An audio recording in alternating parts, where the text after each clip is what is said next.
Mari para hadirin, kita telah memahami, mendengar cerita-cerita Nabi Yaumal Qiyamah sana. Betapa kesulitan umat manusia sebagian besar di sana.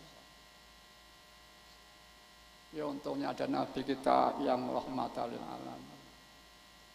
Namun mari sebelum kita masuki alam barzah, alam akhirat, kita selalu koreksi perjalanan kita hidup ini.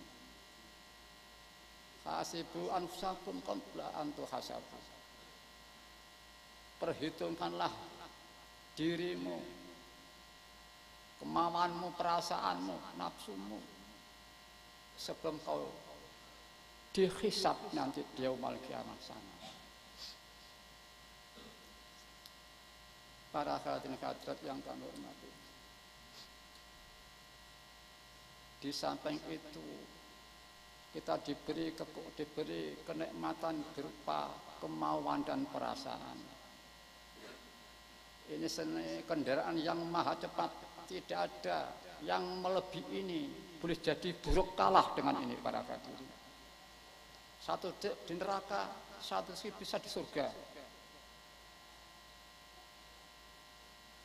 Namun kita sebagai nahkoda di dalam perjalanan untuk menunggangi kendaraan ini dalam perjalanan fafirillah wa rasulih sallallahu alaihi wasallam, kita kurang sungguh-sungguh di dalam perhatikan, menghayati, tekun fokus melaksanakannya, sehingga kendaraan itu justru menguasai kita, memperbudak kita, menghancurkan kita para hadirin.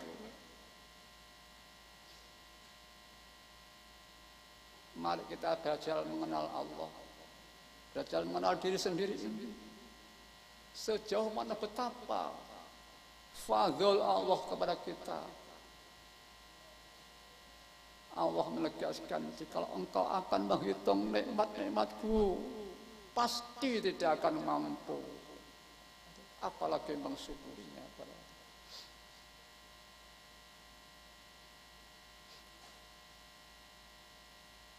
Para hadirin,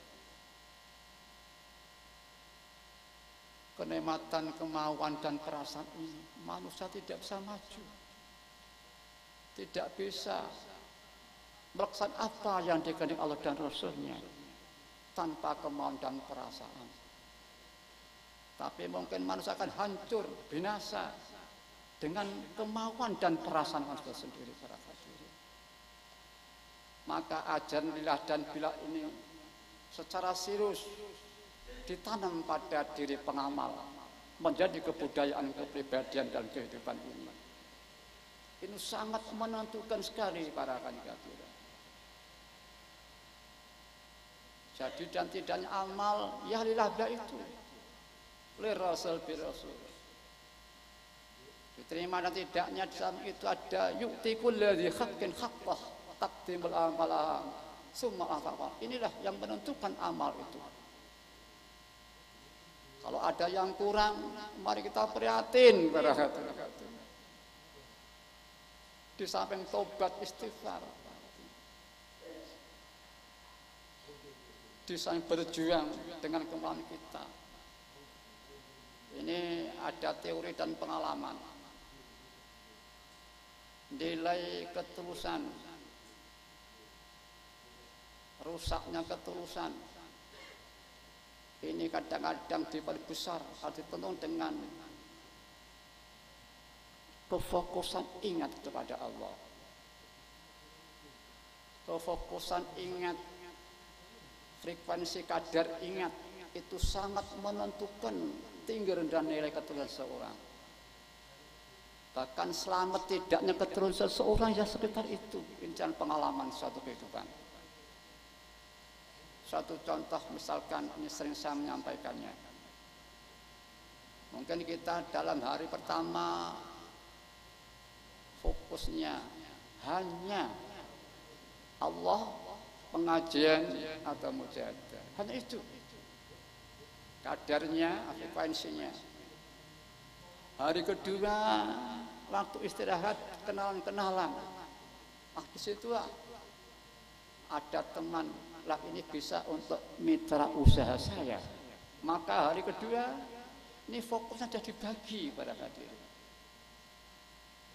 Kalau misalkan kita masuk orang Priagung dengan fokus frekuensi dibagi noleh ke kanan atau kiri, maka nilai menghadal sudah mungkin 5% sudah menurun pada hadirin.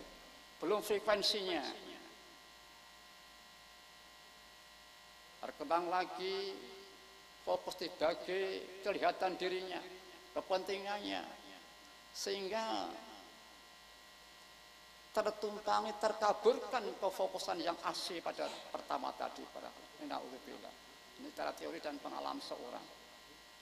Maka berhati-hatilah dalam mengarungi hidup ini, dalam kehidupan ini. Mari bahayai selalu dorong kita untuk lillah billah li rasul dan mujahadah.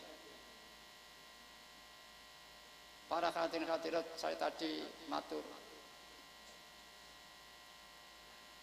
wajibnya ini oleh Allah diperkenankan daerah-daerah Allah wa Rasulih sallallahu alaihi wasallam.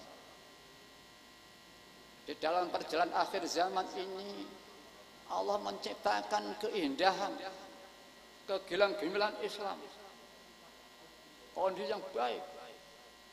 Tidak ada yang sanggup, maka Allah sendiri dan Rasulnya para hadirin.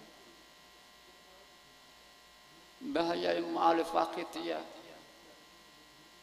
dengan walaupun merasa enggak mampu, merasa tanggung jawab dan kasih sayang, berjuang beliau melangkah dalam hal ini para hadirin.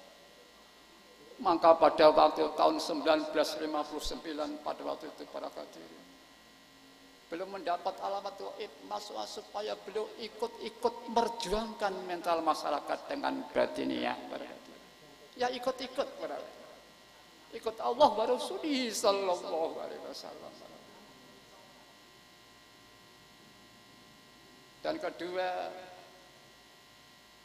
terjadi lagi 63, 3 kali berarti. Disitulah Waidah lahir 63. Pada waktu itu beliau dia begini, apa saja. Tukang kalau samanten, kalau coret-coret, kok semersat dados sholawat.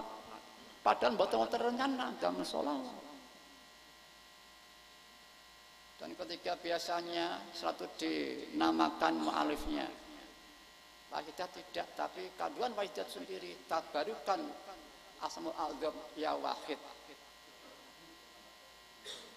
Dan keempat, beliau meniadakan ya guru dan murid karena betapa berat sulitnya persyaratan sebagai guru dan murid.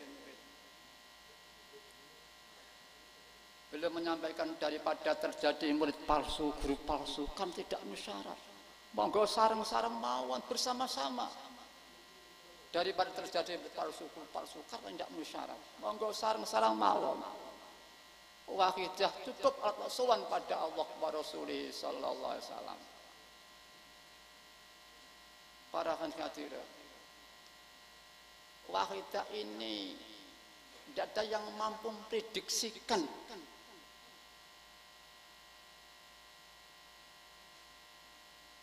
begitu amal begitu tinggi sempurna.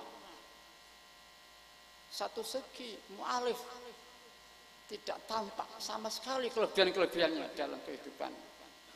Itulah kelebihan mu'alif, diberi kemampuan menutupi kelebihan beliau.